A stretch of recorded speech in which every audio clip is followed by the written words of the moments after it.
Hello, leave a legacy. This is Sherman talking about career progression and also being self-employed.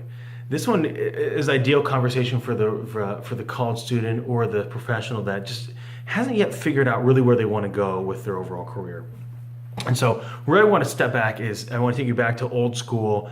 This is probably like 1988 video game. I'll have to look it up. It's called River City Ransom. And what it was is the precursor to the Double Dragon video game. And what the whole concept was is, your girlfriend was kidnapped and held up by a bunch of goons, and you had to fight your way through. But in your process of fighting through, after you beat someone up, you got money. And with that money, you could buy food, you could buy reading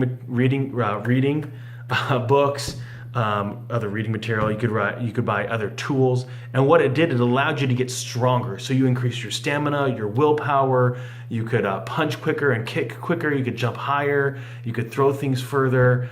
And so what it has is that you built up different categories, like punch power and kick power and willpower and stamina. So the idea that I want to focus in on is for yourself. What are you doing to build the various areas professionally where you need to be? Oftentimes people don't know where they want to go, but they definitely know what they don't want to do. And they kind of have an inkling of what their strengths are, what they're passionate about. And so when you start with those three things, you can really start honing in on certain things that you don't want to be doing, certain companies you won't go work for. And at the same time, you're going to be able to identify, these are places that I could really go after based on my passions and interest. And so once you've done that, the next step is then, as you project out, go get a job, go start working. You need to have a go at something. You need to do something. And then quickly identify, okay, if I need to get to that next level, what skill set do I need to get? What am I missing here? And if it's something technical, go learn it. If it's something that's more on the soft sales skills side, then go learn sales. Go buy a book. I remember somebody was telling me that he was a very, very famous sales professional, and this lady had come up to him afterwards and was like, "Hey, I wrote this great book for whatever it's not selling." And he told her, "Well, the reason why it's not selling is because you can't sell. So go take a class in sales." And she was so offended by that. "But I'm not a salesperson. I wrote this great book." Well, no, you're a good writer, but you suck at sales, so it's not going to sell. That's just the reality, right? So wherever your gap is, you either need to go hire someone, go partner with someone to get it done, or you need to be able to learn that skill set yourself.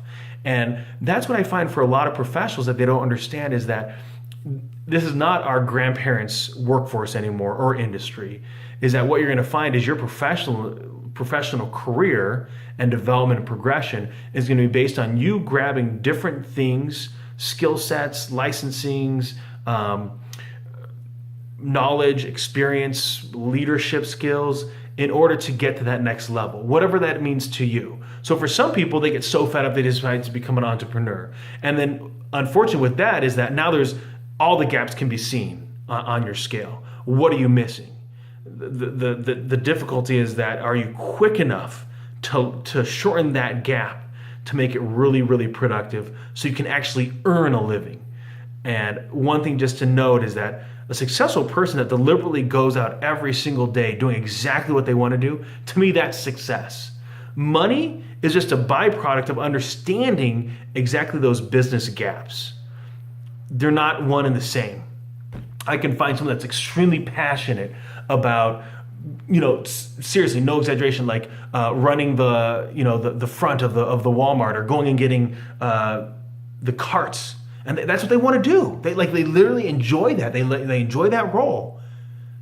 I'm not going to say that that's not success, because that's exactly what they wanted to do. People that become teachers, that's exactly what they wanted to do. They knew they wanted to teach for a long period of time.